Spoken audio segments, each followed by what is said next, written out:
Before we begin, I want you to do something simple. Just sit still for a moment and listen carefully. This is not going to be loud, flashy, or exciting. It is going to be honest.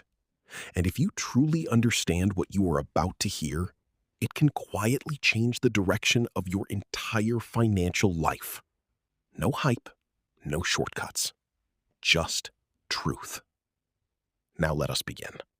Let me take a moment before I say anything else to ask you something.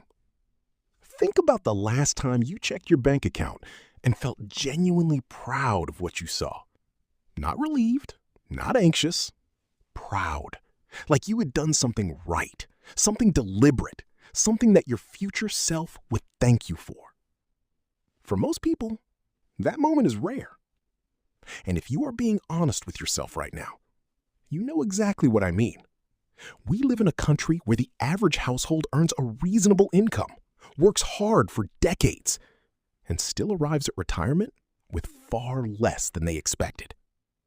Not because they were lazy, not because they were unintelligent, but because nobody sat them down early enough and told them the truth about how money actually works, about how wealth is actually built, about the simple, unglamorous, deeply powerful rules that separate people who end up comfortable from people who end up dependent.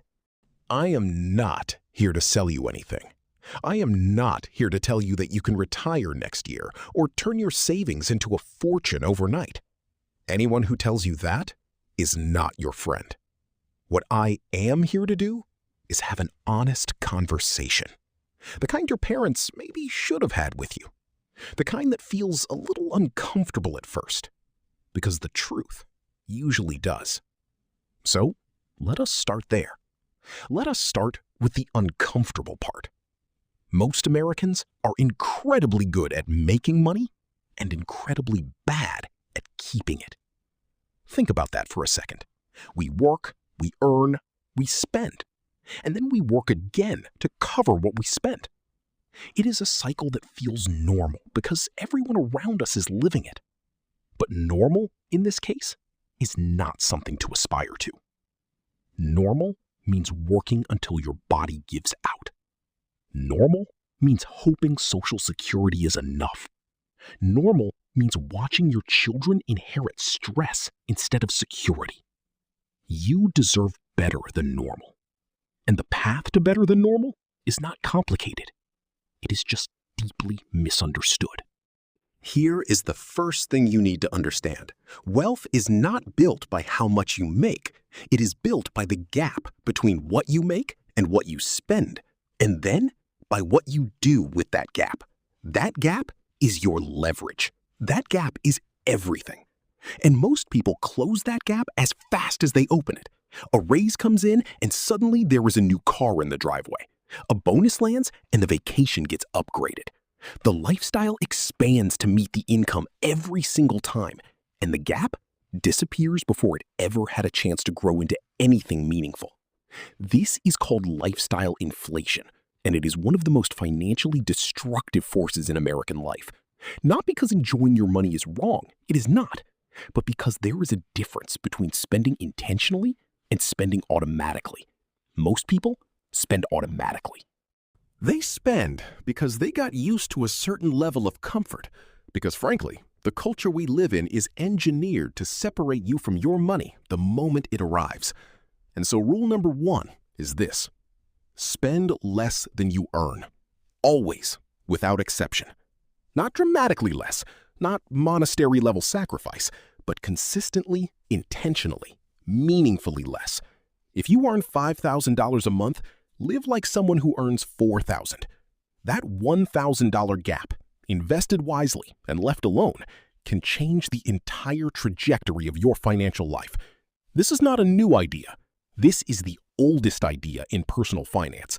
And yet, here we are. Now, once you have that gap, the next question is, what do you do with it? And this is where most people make their second critical mistake. They wait. But waiting does give you something enormously valuable. It gives you perspective.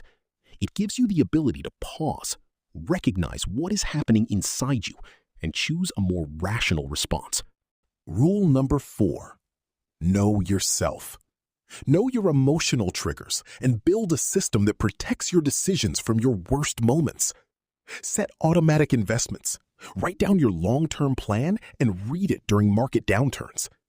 Have a trusted person in your life who will talk you down when panic starts whispering in your ear. The best investors in history were not the smartest people in the room. They were the most disciplined. Discipline is not talent.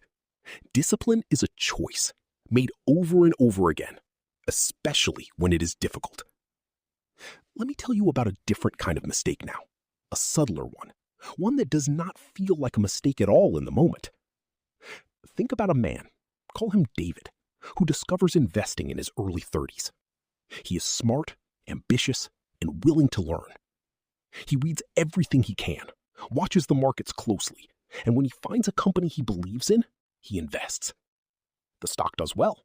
He feels the rush of being right and slowly starts equating investing with being clever, with beating the market. So he trains more, researches obsessively, moves in and out based on news and gut feelings. And over time, what felt like intelligence becomes noise. The only financial decision that cannot be recovered from is the decision to do nothing at all. Progress over perfection every single time. You do not need to have everything figured out. You do not need to start with a lot. You need to start. Slow and steady is not a consolation prize. It is the strategy. These rules are not really about money. They are about character. Think in decades, not days. The market will move, life will be unpredictable, but none of that changes what is available to you if you stay patient, stay disciplined, and stay the course. The difference between where you are and where you want to be is not luck or talent. It is small, consistent decisions made over years. And that someone making those decisions can be you, starting now.